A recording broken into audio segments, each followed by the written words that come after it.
1882 എന്ന വർഷം തിരുവിതാംകൂർ രാജാവായിരുന്ന വിശാഖം തിരുനാൾ രാമവർമ്മ രണ്ടാമൻ 1847 മുതൽ 1885 വരെ ഭരണകാലം.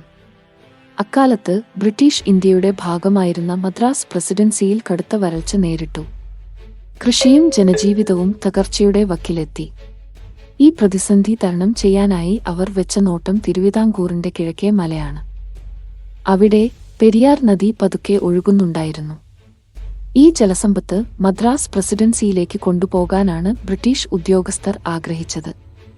അതിനായി അവർ തിരുവിതാംകൂർ രാജാവിനോട് ഒരു ഉടമ്പടി ഉണ്ടാക്കാൻ ശ്രമിച്ചു. എന്നാൽ രാജ്യത്തിന്റെ ജലസമ്പത്ത് വിദേശികൾക്ക് വിട്ടുകൊടുക്കാൻ രാജാവ് മടിച്ചു. തിരുവിതാംകൂറിന്റെ ഭാവി തന്നെ ജലത്തിൽ അധിഷ്ഠിതമാണ് എന്നദ്ദേഹം മനസ്സിലാക്കിയിരുന്നു. പക്ഷേ ബ്രിട്ടീഷ് സാമ്രാജ്യത്തിന്റെ സമ്മർദ്ദങ്ങൾക്കു മുന്നിൽ അദ്ദേഹത്തിന് വഴങ്ങേണ്ടിവന്നു. മുല്ലപ്പെരിയാർ അണക്കെട്ടിന്റെ നിർമ്മാണത്തിൽ നിർണായക പങ്കുവഹിച്ച വ്യക്തിയാണ് ജോൺ പെന്നിക്വിക്ക്. ഒരു ബ്രിട്ടീഷ് എഞ്ചിനീയറായ അദ്ദേഹം ഈ വലിയ പദ്ധതിയുടെ നേതൃത്വം ഏറ്റെടുത്തു. 1886 ഒപ്പുവെച്ച ഉടമ്പടി അങ്ങനെ ചരിത്രത്തിലേക്ക് രേഖപ്പെടുത്തപ്പെട്ടു. 999 വർഷത്തേക്ക് പെരിയാർ നദിയിൽ അണക്കെട്ട് നിർമ്മിക്കാനും ജലം വകമാറ്റാനുമുള്ള അനുമതിയാണ് തിരുവിതാംകൂർ ബ്രിട്ടീഷുകാർക്ക് നൽകിയത്. അക്കാലത്തെ എഞ്ചിനീയറിംഗ് സാങ്കേതികവിദ്യയുടെ പരിമിതികൾ ഉണ്ടായിരുന്നിട്ടും അണക്കെട്ടിന്റെ നിർമ്മാണം ഒരു വലിയ നേട്ടമായിരുന്നു. കല്ലും ചെളിയും ഉപയോഗിച്ചാണ് അണക്കെട്ട് നിർമ്മിച്ചത്.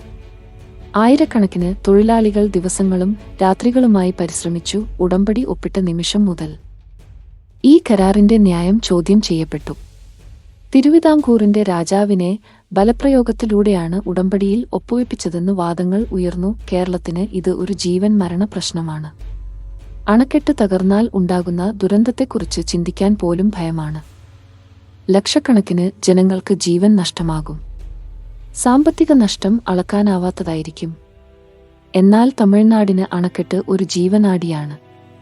കാർഷിക മേഖലയെയും വ്യവസായ മേഖലയെയും പോറ്റുന്നത് ഈ അണക്കെട്ടിലെ ജലമാണ്.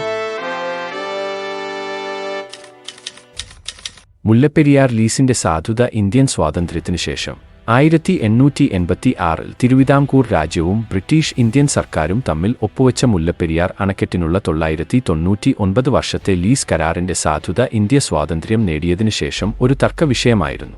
ലീസിന്റെ സാധുത നിഷേധിക്കുന്നതിനുള്ള പ്രധാന വാദങ്ങൾ സാർവഭൗമത്വത്തിലെ മാറ്റം. 1947 ഇന്ത്യ സ്വാതന്ത്ര്യം നേടിയതോടെ നിയമപരവും രാഷ്ട്രീയവുമായ രംഗത്ത് വലിയ മാറ്റം സംഭവിച്ചു. ബ്രിട്ടീഷ് രാജിന്റെ സൃഷ്ടിയായ ലീസ് കരാർ സാർവഭൗമത്വം മാറിയതിനാൽ ഇനി സാധുതയുള്ളതല്ല എന്നാണ് വാദം. കരാറിന്റെ നിർബന്ധിത സ്വഭാവം. ബ്രിട്ടീഷ് രാജിന്റെ അധികാരത്തെക്കൊണ്ട് തിരുവിതാംകൂർ രാജാവിന് നിർബന്ധിതമായി കരാറിൽ ഒപ്പുവെക്കേണ്ടി വന്നു എന്ന വാദമുണ്ട്. ഈ നിർബന്ധിതത്വം കരാറിനെ അസാധുവാക്കാവുന്നതാണ്. പൊതുതാൽപര്യം. അണക്കെട്ട് തകർന്നാൽ ഉണ്ടാകുന്ന ദുരന്തത്തിന് ലക്ഷക്കണക്കിന് ജീവനും ജീവിതവും നഷ്ടമാകും. പൊതുസുരക്ഷ ഒരു പഴയ കരാറിനേക്കാൾ പ്രാധാന്യമുള്ളതാണെന്നാണ് വാദം. മുന്നോട്ടുള്ള വഴി. പൂർണ്ണ നിഷേധത്തിന് പകരം കൂടുതൽ പ്രായോഗികമായ സമീപനം ലീസ് കരാറിൽ മാറ്റങ്ങളോ പുനർനിർദ്ധാരണങ്ങളോ ആവശ്യപ്പെടുക എന്നതാണ്. ഇതിൽ ഇവ ഉൾപ്പെടാം: സുരക്ഷാ ഓഡിറ്റുകളും അപ്ഗ്രേഡുകളും.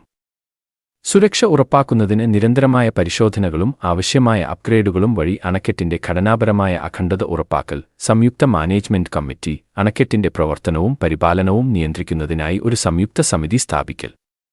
ജലവിഭജന കരാറുകൾ.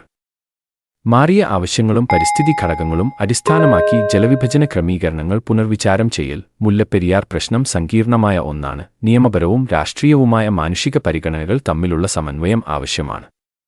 ദീർഘകാല പരിഹാരത്തിന് സംസ്ഥാനങ്ങളും കേന്ദ്ര സർക്കാരും തമ്മിലുള്ള സഹകരണം ആവശ്യമാണ്. സുരക്ഷയും നീതിപൂർവകമായ ജലവിഭജനവും ശ്രദ്ധ കേന്ദ്രീകരിക്കണം.